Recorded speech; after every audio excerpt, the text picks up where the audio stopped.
Hi guys, welcome to T. I had a plan. Giving you transplant update. So as we know, I had my transplant August 1st, and it was really rough. It was really, really rough. It had me in an emotional state that I've never been in a long time. Since I probably had like my second child. That was the last time I was in an emotional state like that. But we'll get into that later. As far as transplant, it was a gruesome process. Like, it was painful. And then by the time I left the hospital on the 8th, because they had some interchanging nurses that really didn't know how to deal with PD, I still had my catheter. They gave me peritonitis, so I was sick from that. I stayed in the hospital another few days after that. After going home, I had to go right back. I never got a fever, but the peritonitis was causing me to have like bad indigestion. Stomach was burning. Like, I felt like my stomach was on fire. Like, I never want that disease again. So they did another surgery to remove the catheter. And then I was able to go home. And right before I went home at that visit, they gave me COVID. Yes, COVID. I haven't had COVID in years. So I went home with COVID. Miserable again. Had to be on bed rest for 3 weeks. And then I had an issue with my anemia. My blood levels dropped down to 6, so they had to give me, and I was having trouble breathing. I guess it wasn't enough blood in my system to keep everything flowing properly, so I couldn't breathe when I walked. I tried to walk, and my heart felt like it was like thumping, like there wasn't enough blood getting to my heart. So I had to come back into the hospital. Mind you, this is 2 months of crap. I go back into the hospital, and then they gave me a transplant, and I've been doing a transfusion, and I've been doing much better since I had the transfusion. Got a little stronger. Now I'm just dealing with, I feel like I'm having hair loss, but I have so much hair, it's like hard to kind of tell if it's just natural shedding or if it's hair loss. I try to look it up. Maybe for somebody who had a transplant, you could tell me, like, is this about to be what my life is? I'm about to be bald again. I don't want to be bald again. Not bald with a fat face. That's not going to work. So, yeah. So at this point, I'm back in school. I'm back to driving.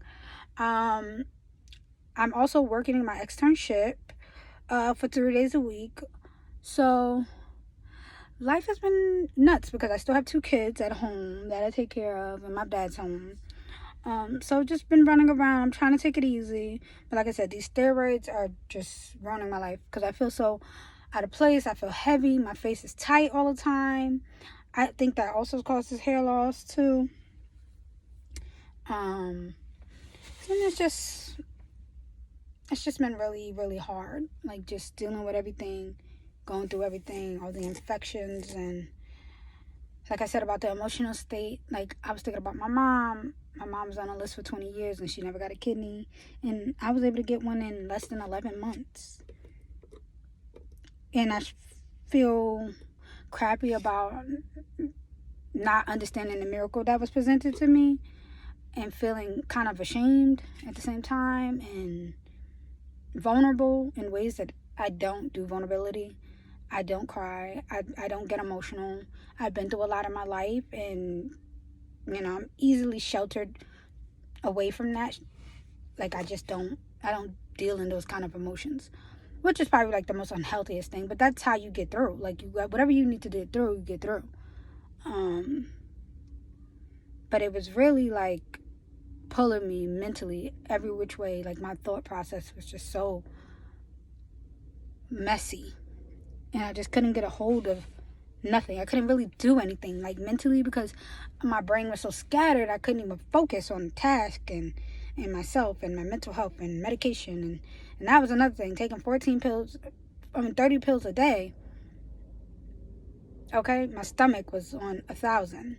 And now I'm down to like 10 pills a day, which is good, and it'll continue to come down once they get a suitable regimen for my tacrolimus that I take, which is a transplant medication. So I'm just trying to deal, I guess, and find some type of normalcy in this life. I was a little sad when they took out my catheter. I don't know, I've grown some weird attachment towards it. I don't know why. Maybe it's because this has been the thing that's been a part of my life since my mother passed. Because I found out at the same time that I went on dialysis when I woke up that my mother had died. So, I don't know. And just being in this world, like I literally was living on the circumstances that I wasn't going to live past 10 years. So now there's a possibility of a longevity life, and that's scary too, because I thought I was going to die. I was hoping 10 years to raise my children to adulthood, but now I got to think about my future. And I'm not saying I wasn't, because I was still in school. I'm about to graduate from my social work program and then continue on for one more year for my master's. So in that aspect, I definitely wanted to succeed in my educational goals. But as far as life, possibly getting married, possibly maybe even having more children, or I'm only 33, I'm going to be 34 soon. Like, I didn't think I would get all of this time. And like I said, there's still a possibility. We don't know what might happen, whatever. But that whole extra layer of, oh, I'm going to die, I have to move away from that thought process. And that was really hard. Letting go of what you thought was inevitable. And trying to have dreams and hopes now because I'm allowed to. That's hard. And it's taken me a while to get used to that. It's even affecting my relationship. I had a boyfriend. I have a boyfriend that I've been with for going on 3 years come January. And but we've known each other since I was a kid. He was my first love. And we've been battling it out for 18 years. So, off and on. We have no children together. And we had our own lives at some point. But it's just, it's making me feel different about everything. Everything. Where my life is going, where I want it to go, who I am. Now I gotta find out who I am. Because also with losing my mom at the same time as becoming a dialysis patient, it changed a lot of things. I was my mother's caretaker since I was a little kid. And she's gone now. And it was a big chunk of my life is gone with her. And I didn't know how much of my life that took up. And I just been trying to figure it out ever since. And it's been like a couple of years. And it's like a void. I miss her. I'm happy that she's no longer in pain and she's no longer suffering. Because this is not, dialysis and lupus is not the life that you would wish on your worst enemy. Let alone somebody you care about like your mom. So this transplant brought all those hard emotions for me. Or maybe be the drugs. I don't know. But just trying to be strong when you don't really have the strength is hard. Trying to hold yourself up is hard. Especially when you really don't let people in. And you're not a type of person that wants people in your business or want help from anyone. And you're independent mentally, emotionally. And to the point that you sacrifice yourself just to keep that independence. It's hard. And I think that's why I created this channel. Because I know I'm always alone. And I'm always alone in my thoughts. And I always feel like people don't understand me. Or what I go through or what I've been through. And I feel like this community will bring, more to the table for me as far as getting like-minded individuals who understand what I'm going through. Or where I've been or where I'm trying to go. But I just wanted to give y'all an update of how I'm doing in transplant. I'm okay. Kidneys semi-working. It's still slow. It's still, numbers are up and down a little.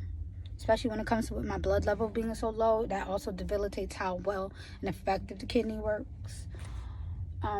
But for so far, I'm peeing. But like I said, I want to get off the steroids because this is not my face. I don't even know who I am anymore. I don't recognize myself. I don't look like this. I'm I normally consider myself very pretty. I have like 3 necks right now in 4 chins. So, it's just a different layer to everything.